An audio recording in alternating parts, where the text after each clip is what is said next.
Hawaii's Story by Hawaii's Queen is the autobiography of Liliuokalani. Who was Liliuokalani? She was the first queen regent and last monarch of the Kingdom of Hawaii. Essentially, she wanted to return powers to the monarch that the aptly named Bayonet Constitution stripped away. But that backfired, and the pro-American anti-monarchist faction dethroned her and petitioned the United States to annex the country, which was really the goal all along. This just gave them an excuse. Aside from being a queen, Liliuokalani was also an accomplished songwriter. Her most celebrated composition is easily Aloha Oe, or Farewell to Thee, arguably the musical embodiment of Hawaii. Aloha,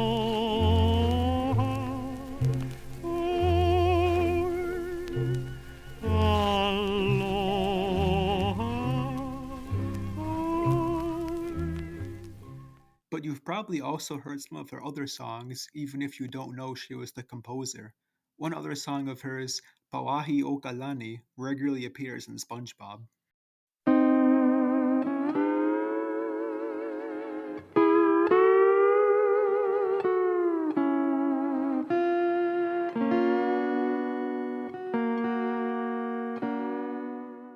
And of course, she also wrote prose.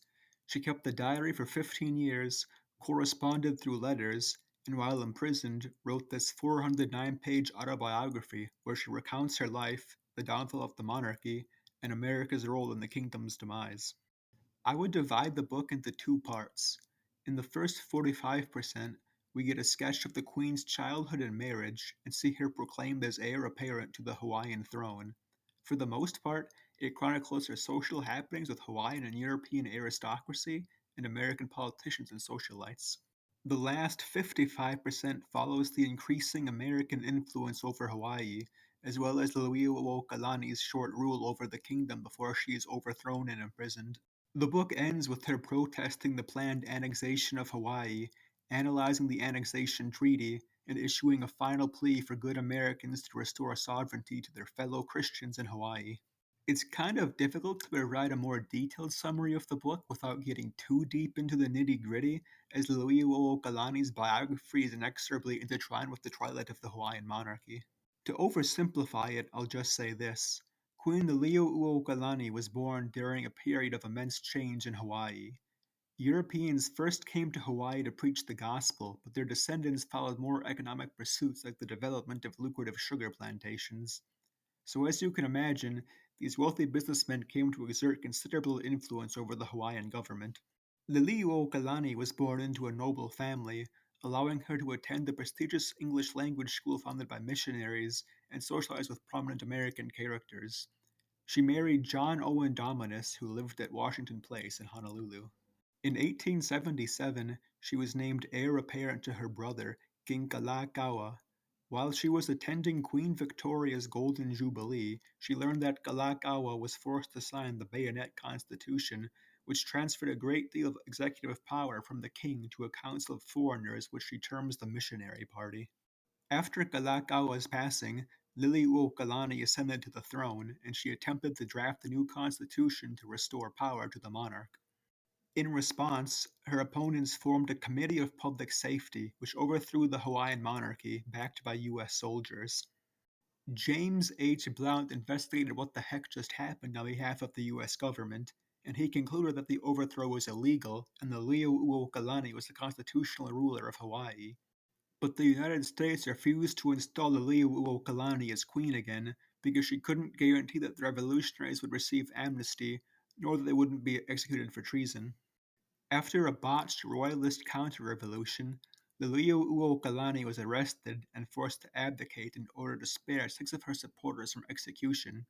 She was imprisoned but eventually released, and spent her subsequent time pleading for the restoration of her government. Which brings us to 1898 when this book was written. I think one of the things that jars readers the most is Liliuokalani's Victorian prose. I did not expect the Queen of Tropical Hawaii to write like Charles Dickens. Here are a few quotes that stand out to me. A thick slice of bread covered with molasses was usually the sole article of our supper, and we were sometimes ingenious, if not over-honest, in our search for food. If we could beg something of the cook, it was the easier way, but if not, anything eatable left within our reach was surely confiscated. The proposition created great excitement and was vehemently opposed by those of native birth, for patriotism, which with us means the love of the very soil on which our ancestors have lived and died, forbade us to view with equanimity the sight of any foreign flag, not excepting the one for which we have always had the greatest respect, floating as a matter of right over any part of our land.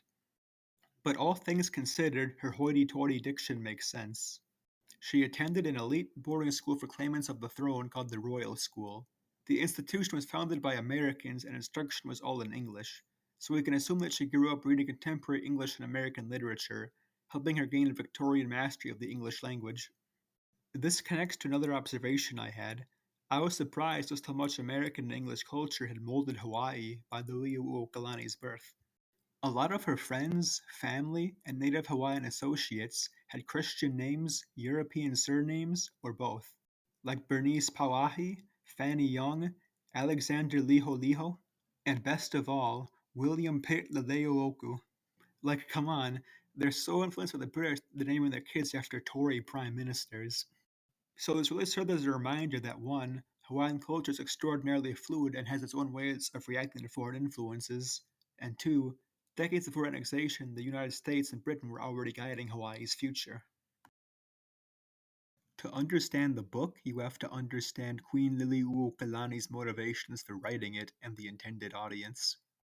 It's not really a conventional autobiography where the author spills juicy secrets about her life.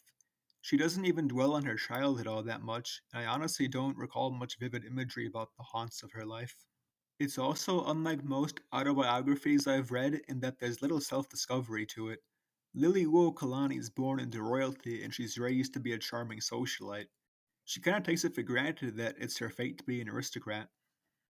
Before being a book about her, it's a plea for Hawaii's liberation. It's in the title, Hawaii's Story, not Liliuokalani's story. And her audience isn't native Hawaiians, it's the American leisure class. She's telling the story of the country's downfall and undemocratic annexation in the hopes that her American readers have the power, influence, and will to do something. Why do I say this? Well, from the beginning, she very deliberately frames events with the future annexation in mind. As an example, Hawaii had a succession crisis after the death of Lunalilo in 1872 and was divided between the supporters of Liliuokalani's brother, Kalakaua, and Queen Emma. 2 years later, Kalakaua won out, and some of Emma's supporters rioted in protest. As a result, the US and UK intervened to quell the riot, and Liliuokalani gives us two main takeaways. There was no permanent damage done by the disturbance. The Hawaiian people are excitable, but not given to bloodshed or malignant destruction of property. I may here remark that the action of United States Minister Henry A. Pierce has been quoted as furnishing a precedent for that of Minister John J. Stevens. Nothing could be more incorrect. When the town was in danger and the lives and property of all classes in peril, even then, until a written request was made by the king, by the governor of Oahu, and by the minister of foreign affairs, no interference was made by foreign warships. When armed forces were landed, it was to sustain and protect the constitutional government as a mere momentary emergency from a disloyal mob. So, what are the takeaways? One, she's trying to reassure Americans that Hawaiians are still a people not prone to violence in spite of these occasional ugly moments. They're capable of self governance and don't need a foreign power to lord over them. And secondly, she's saying, hey, we only want foreign intervention when we request it. Please do not butt your heads in when it's unsolicited, and even then, once the situation has been remedied, please go on your way. And she's explicitly contrasting this international response against annexation when she references Minister John Stevens, who sent the American Marines to aid the Committee of Public Safety's coup that ended the monarchy. So already she's trying to establish that the United States and Hawaii are equals, not enemies. Another example comes a few pages later when the newly crowned Kalakaua conducts a diplomatic mission to the United States. Liliuokalani writes, from the moment of landing, my brother made friends and was treated with the kindest consideration by the American people of all classes. There was a very strong feeling of friendship between the king and the late General U.S. Grant. It almost amounted to recognized fraternity.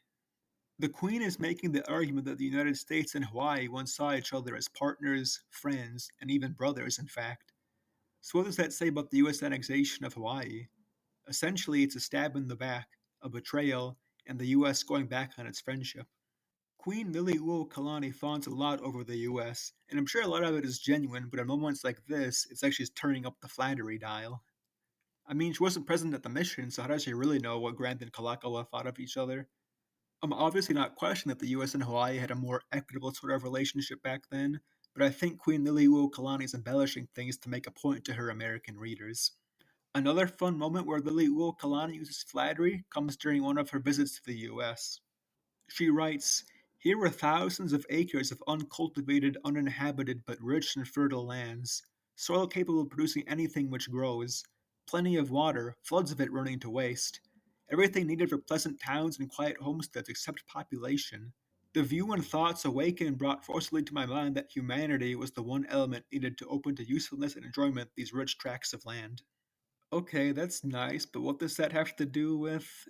And yet, this great and powerful nation must go across 2,000 miles of sea and take from the poor Hawaiians their little spots in the broad Pacific, must covet our islands of Hawaii, nay, and extinguish the nationality of my poor people, many of whom have now not a foot of land which can be called their own. Oh, yeah, that's right.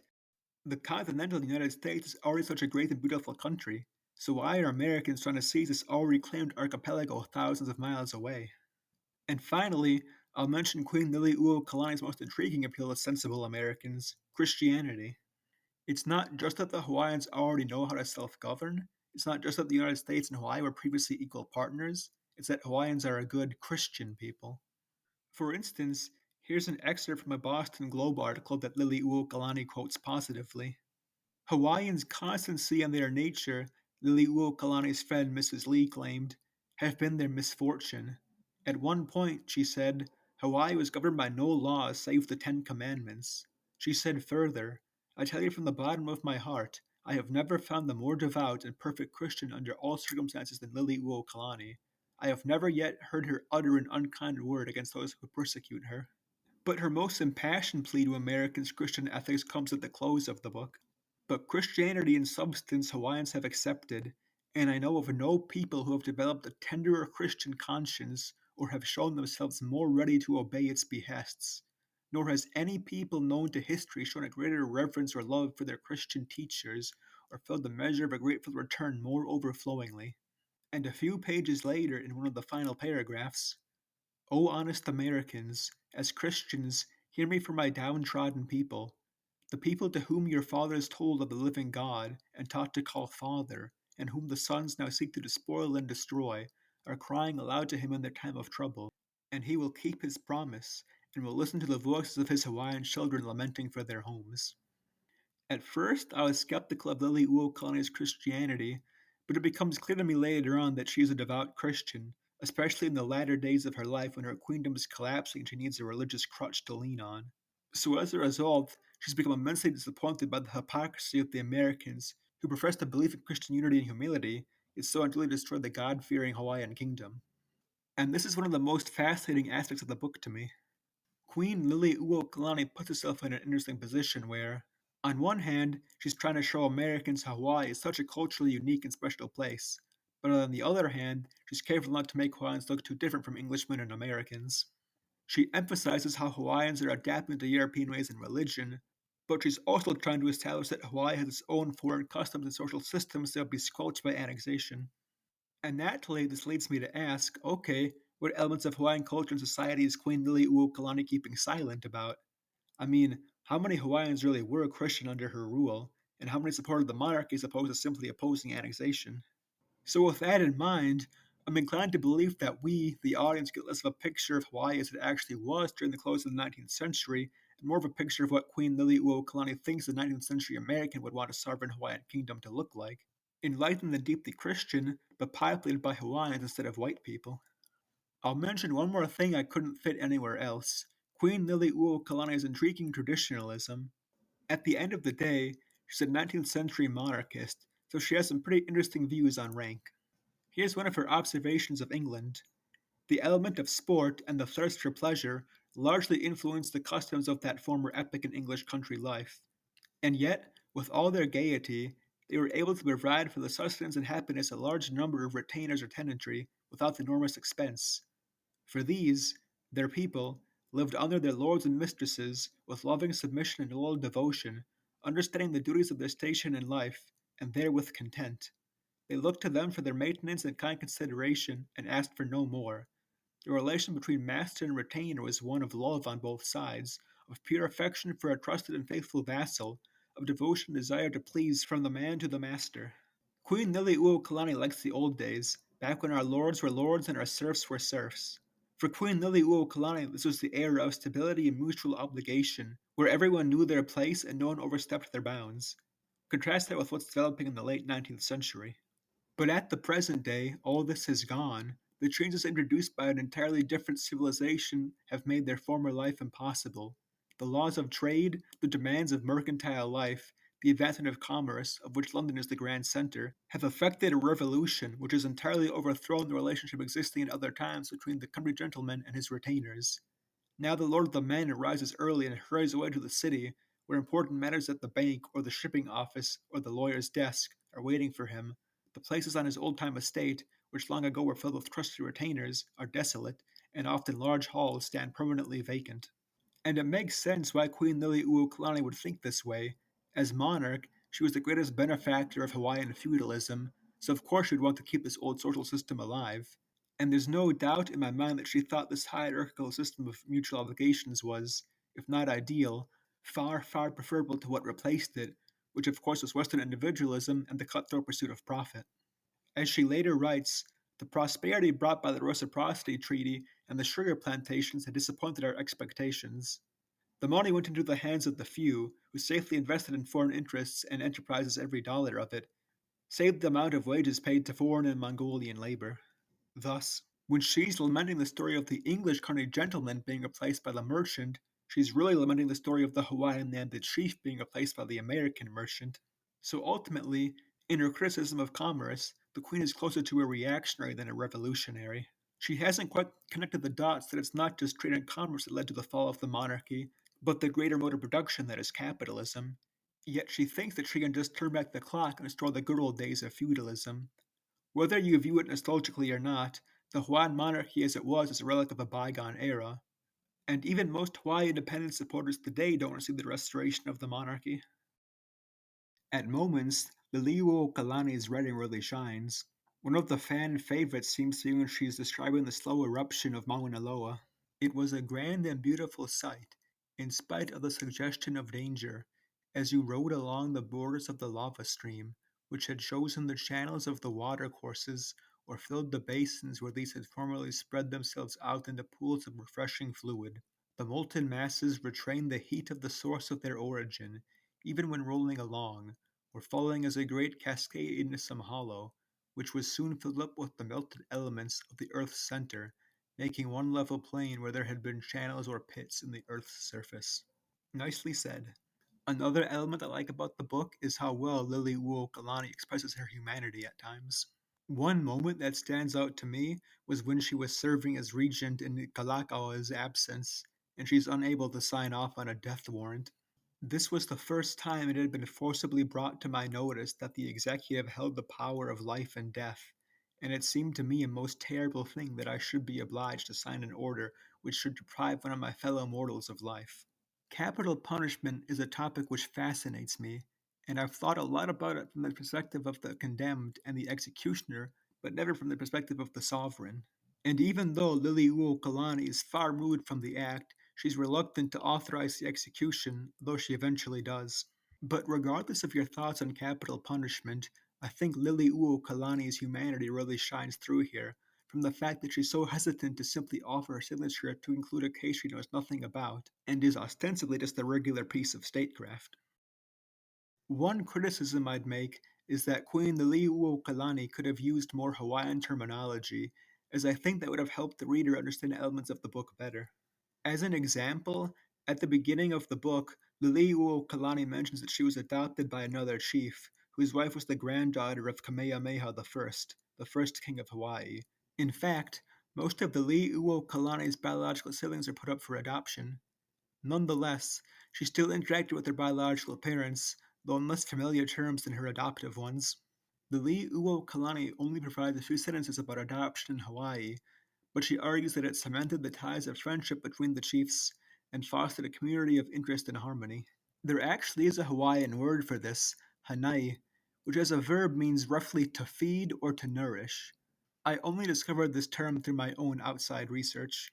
I think it would have been better if the Liliuokalani at least introduced the word hanai, since this concept is very unlike the conventional Western understanding of adoption, which is often done purely because of financial instability or substance abuse on the part of the parents, and often entails complete separation from one's biological parents. According to Maui magazine, hanai is seen more as sharing children with another family rather than giving away, and moreover, it's done precisely to link different families. To quote their article, the family didn't get smaller, it expanded. This is a very fascinating cultural practice to me that the Liliuokalani didn't give its due, nor even name. I feel like in general she could have talked about Hawaiian customs more, like maybe some basic kinship structures or Hawaiian cuisine. Music also occupied an incredibly small section of the book. I mean, she was already famous as the songwriter behind Aloha Oe by the time of writing this book, and even notes that to compose was as natural to me as to breathe. So how come she doesn't get in the native Hawaiian music theory, or talk much about any local instruments, or even share her creative process? And I get it. She intended this book for Americans an ocean away, and she was mainly writing to garner sympathy for her lost country and explain what Hawaiians already have in common with Americans. But at the same time, it feels like she's neglecting to fully show what makes Hawaii so culturally rich and worth saving in the first place. Would I recommend this book to most people? No, probably not. That's not to say that the book is bad, it's just not the best introduction for the average Joe seeking to learn more about Hawaii. She doesn't talk that much about the country's traditions. She doesn't get into the weeds regarding colonialism and annexation until midway through the book, and the majority of casual readers would probably struggle with her Victorian prose. If you already knew a thing or two about Hawaiian history and you're looking to arrive at a deeper understanding, I would say go for it. But at that point, you've probably heard of the book already and you wouldn't need me to recommend it. As for me, I enjoyed reading the book, but I didn't learn as much about Hawaiian history as I anticipated. Rather, I found the book to be a good exercise in unpacking the motivations of the author. I would give it 3 stars out of 5.